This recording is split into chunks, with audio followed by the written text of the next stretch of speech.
आइए दोस्तों, आज की क्लास में आपका मोस्ट वेलकम। आज हम बतलाते हैं आपको घातांक के बारे में।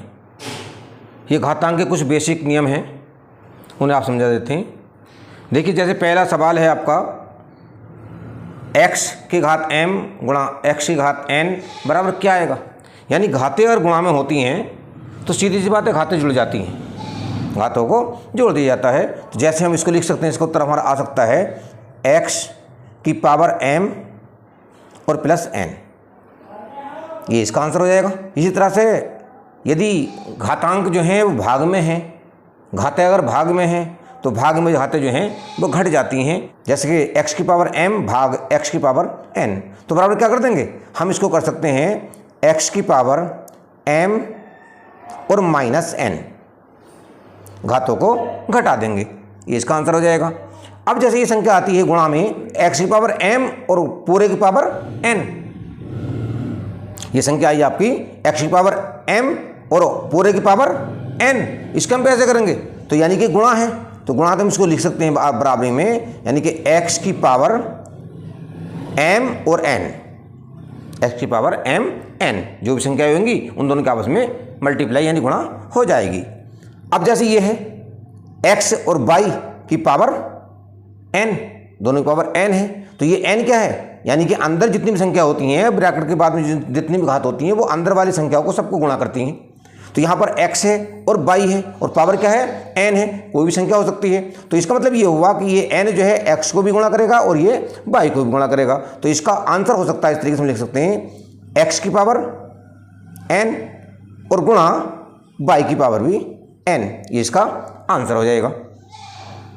अब जैसे ये आ जाता है x बटे y की पावर n, तो ये भी गुणा है, यानी कि गुणा जो है जब ब्रैकेट के बाद में जो भी घात होती है वो अंश में भी गुणा करती है और वो हर में भी गुणा करती है। तो इसका आंसर क्या लिख सकते हैं हम, इसका आंसर लिख देंगे हम x की पावर n और बटे y की पावर भी n, यानी ऊपर भी अंश में भी n से गुणा कर देंगे और हर में भी n से गुणा कर देंगे। अब ये सवाल आता है x की पावर 0, तो हमें से याद रखना x की पावर 0 को, अगर x की पावर 0 होती है, किसी की संख्या की पावर 0 है तो उसका मान हमेशा 1 होता है, इसका आंसर 1 हो जाएगा। ये सारे के सारे इसके इस तरीके से आंसर हो जाएंगे जैसे आप जानते हैं। तो देखिए, जैसे सवाल ये वाला आता है 2/3 की होल पावर -4 का हल है, तो इसमें क्या करेंगे हम, हमें चाहते हैं यदि माइनस में घातें हों तो माइनस की घातों को प्लस में ले जाने के लिए क्या करते हैं, यदि ये हर और अंश में हो तो इसका हर और अंश बदल देते हैं, यानी हर का अंश कर देते हैं और अंश का हर कर देते हैं। जैसे मान लीजिए हमारे पास ये है 2/3 की पावर -4 बराबर क्या कर सकते हैं, इसका हम कर सकते हैं 3/2 की पावर 4, 3/2 की पावर 4, ये इसका आंसर हो जाएगा। बल में आता है, जैसे मान लीजिए है √x का होल स्क्वायर, √x का होल स्क्वायर, इसका हल कैसे करेंगे, तो देखिए हम जानते हैं जहां पर रूट होता है तो रूट का मान जो है 1/2 भी लिख देते हैं, ये रूट का मान 1/2 कर देते हैं। तो जैसे यहां पर क्या है, x है और रूट है तो हम इसकी जगह 1/2 कर देंगे। पावर कितनी है, पावर यहां पर 2 है, पावर जितनी गुणा पहुंच जाएगी और इससे वाली कट जाएगी, 2 से 2 कट जाएगा, तो यहाँ पर x की पावर कितनी आ जाएगी, x की पावर 1 आ जाएगी, और x की पावर 1 का मतलब क्या हुआ, x, ये इसका आंसर हो जाएगा। तो देखिए इसमें सवाल है ये √2 की पावर n बराबर 64, इसका हल क्या होगा, तो इसका हल करने के लिए हम इसका आसान विधि ये है कि हम लिख दें इसको, यानी 2 की पावर n बराबर, जब हम जानते हैं कहीं कहीं जो है हम स्क्वायर हटा करके और रूट चढ़ाते हैं, जैसे मान लीजिए हम यहाँ है a² बराबर 4 हो तो हम यह कर सकते हैं a बराबर √4 कर देते ना, कर देते, तो कहेंगे हम ये अगर रूट हटाएंगे तो इस पर स्क्वायर चढ़ा देंगे। बात तो यही है, जब बराबर संख्याएं हैं, जब a² बराबर 4 है तो हम 4 बराबर a² तो कर सकते हैं, तो यहाँ पर a बराबर √4 करा, तो यदि हम a बराबर √4 कर सकते हैं, हम ये भी तो कर सकते हैं कि a² बराबर 4 थे। मान लीजिए इसी प्रकार से हमने यहाँ इसके रूट हटाया तो इस पर क्या है, इस पर हमने जो है 64 इस पर वर्ग चढ़ा दिया, इस पर जो हमने वर्ग चढ़ा दिया। अब n की 2 की पावर n बराबर 2 की पावर n बराबर, अब इसका करेंगे हम, इसके फैक्टर कर लें, और हम फैक्टर करेंगे तो फैक्टर क्या आएंगे, हम फैक्टर इस तरीके से कर सकते हैं। देखिए जैसे हमारे पास क्या है 64 है, काटी 2 से, 2 तिया 6, 2 दूनी 4, फिर 2 से काटी 2 का ना 2 और 2 छक्का 12, फिर काटी 2 अट्ठे 16, फिर काटी 2 चौक 8, फिर काटी 2 दूनी 4, फिर काटी 2 का ना 2। तो कितना आ गया 1 2 3 4 5 6। हम यहाँ लिख सकते हैं 2 की पावर 6 की पावर और होल स्क्वायर, ये है ही भाई 2 की पावर 6 कर दिया, ये होल स्क्वायर है ही। तो आप क्या कर सकते हैं, हमने इसे कर सकते हैं 2 की पावर n बराबर इतना आ जाएगा 2 की पावर 12, 6 दूनी 12, 2 की पावर 12। अब इनके आधार समान है, आधार यहाँ भी 2 है और यहाँ भी 2 है, तो n का मान कितना हो जाएगा, जब आधार समान होता है तो वहाँ पर घातें भी समान होती हैं। यहाँ पर आधार दोनों के समान हो गए, यहाँ भी 2 है तो यहाँ भी 2 है, जब आधार समान है तो आधार समान होने पर घातें भी समान हो जाती हैं। तो इसका मतलब n बराबर 12, ये इसका आंसर हो जाएगा। ये क्वेश्चन दिया, निम्न प्रश्नों को हल कीजिए। ये क्वेश्चन है, आंसर इधर हो जाएंगे इसके। ये क्वेश्चन दे रखा है, ये आंसर दे रखा है। क्वेश्चन में क्या दिया है इन्होंने, क्वेश्चन में दिया है 16 की पावर 3/4।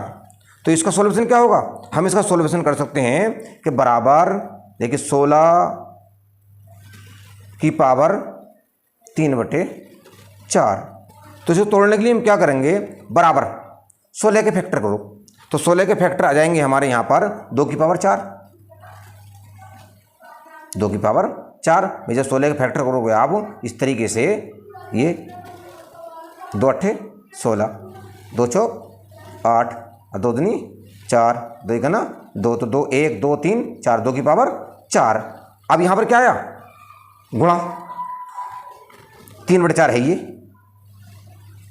3/4 पावर पहले से है इसकी, तो 3/4 इसके गुणा में आ गए हो, तो इस 4 से ये वाला 4 कट जाएगा, 4 4 ये कट जाएगा, तो क्या किया, बराबर आ जाएगा यहाँ पर हमारा 2 की पावर कितना बचा, 2 की पावर बचाएगा हमारा 3, 2 की पावर 3। अब इसको अगर हम गुणा करेंगे 2 गुणा 2 गुणा 2, 2 की पावर 3 का मतलब क्या होता है, 2 यानी जितनी घात संख्या पे होती हैं वो संख्या उतने बार गुणा में होती है। तो ये 2 जो है गुणा में पहुंच जाएगा कितने बार, 3 बार, 2 गुणा 2 गुणा 2, तो 2 दूनी 4 और 4 दूनी 8, 8 इसका आंसर हो जाएगा। सवाल अगला है, अगले में क्या दिया, अगले में इन्होंने दिया है 32 की होल पावर 4/5, 32 की होल पावर 4/5। तो इसको कैसे करेंगे, इसको भी इस तरीके से कर लेंगे हम। देखिए हम जो है क्या करें, पहले ये लिख लें आप 32 की होल पावर 4/5 बराबर 32 के जो है हम वो करें फैक्टर करें, तो 32 फैक्टर कितने आएंगे, 32 फैक्टर आ जाएंगे 2 की पावर 5, 2 की पावर 5 गुणा 4/5 हमारा ये है ही, तो इस 5 से 5 ये कट जाएगा, बराबर कितना आया, बराबर आ जाएगा हमारा 2 की पावर 4, यानी 2 4 बार गुणा में है, 2 गुणा 2 गुणा 2 गुणा 2 4 बार चला जाएगा, तो 2 दूनी 4, 4 दूनी 8, 8 दूनी 16, इसका मान 16 हो जाएगा, ये इसका आंसर हो जाएगा। सवाल देख लेते हैं अगला वाला। देखिए सवाल नंबर 3 में आता है ये 27 की होल पावर 5/3। तो इसमें भी इसी तरीके कर लेंगे हम, 27 से क्या करेंगे, फैक्टर करेंगे। 27 से फैक्टर कितना आएंगे, हम 3 की पावर 3 कर देंगे, 3 तिया 9, 9 तिया 27, और इसकी होल पावर कितनी है, होल पावर 5/3 है, तो 5/3 लिख देंगे गुणा में, उस 3 से 3 कट जाएगा, तो क्या पहुंच जाएगा हमारा ये इसका मान हो जाएगा 3 की पावर 5। और 3 की पावर 5 का मतलब क्या हुआ, 3 जो है 5 बार गुणा में, जैसे 3 गुणा 3 गुणा 3 गुणा 3 और गुणे 3, तो 3 तिया 9, 9 तिया 27 और 27 तिया 81, और 81 तिया होते हैं आपके 243 बराबर 243, ये इसका आंसर हो जाएगा। सवाल देख लेते हैं ये 64 की होल पावर 4/3। अब 64 के फैक्टर कर देंगे हम, जब 64 के फैक्टर करेंगे हम तो कितने आ जाएंगे, 4 की पावर 3, 4 की पावर 3 क्यों कर रहे हैं, 4 की पावर 3 क्योंकि 3 पावर ये है 3 कट जाएगी, इसलिए हम कट रहे, 4 की पावर 3 कर रहे हैं, वरना क्या करते 2 की पावर करते। देखिए 64 के फैक्टर क्या आएंगे, 64 काटा हमने 2 तिया 6, 2 दूनी 4, फिर 2 से काटा, 2 का ना 2, 2 छक्का 12, फिर 2 अट्ठे 16 और 2 चौक 8 और 2 दूनी 4, 2 का ना 2, 1 2 3 4 5 6, 2 की पावर 6 आती, 2 की पावर 6 अगर लिख सकते हैं हम यहाँ पर चाहें तो, 2 की पावर 6 से भी उत्तर आ जाएगा इसका। अब हमने जो है सीधा 1 और 1 2 और 1 3। हमने जो 2 दूनी 4, 2 दूनी 4, 2 दूनी 4, यानी 4 4 कब आ जाएगा, एक 4 ये हो गया, 4 ये हो गया और 4 ये हो गया, तो कितने 1 2 3, 4 की पावर 3 से भी काम चल जाएगा। तो बराबर क्या आ गया, बराबर ये आया 4 की पावर 3 और गुणा में क्या है, होल पावर, क्या होल पावर हमारी है 4/3। तो इस 3 से 3 ये कट जाएगा, तो बराबर कितना आ जाएगा, बराबर आया हमारा 4 की पावर 4, 4 की पावर 4 बराबर। अब 4 की पावर 4 को हम अगर करेंगे तो हमारा उत्तर क्या आएगा, देखिए 4 गुणा 4 गुणा 4 गुणा 4, 4 चौक 16 और 16 चौका 64 और 64 चौका 256, 256 इसका आंसर हो जाएगा। तो देखिए 256 के होल पावर 3/4 है, तो हम इसके जब फैक्टर करेंगे तो इसके फैक्टर क्या जाएंगे, अभी देखा तुमने 256 के जो है 4 की पावर 4 आ रहा था, तो यहाँ पर जो है इसके फैक्टर जो है 4 की पावर 4 गुणा में कितना है, गुणा में 3/4 पहले से है, 3/4 और इस 4 से वाला 4 कट जाएगा, तो क्या आ गया, यहाँ आ जाएगा हमारा 4 की पावर 3, 4 की पावर 3 और 4 की पावर 3 का मतलब क्या हो जाएगा, 4 चौक 16 और 16 चौका 64, ये इसका आंसर हो जाएगा। ये थे प्रारंभिक सवाल। अब इसके जो एडवांस कुछ सवाल हैं वो अगली वीडियो में बनाएंगे। अगर ये वीडियो आपको पसंद आई हो तो लाइक करें, दोस्तों में शेयर करें और हमारे चैनल को भी सब्सक्राइब करें। Thank you so much.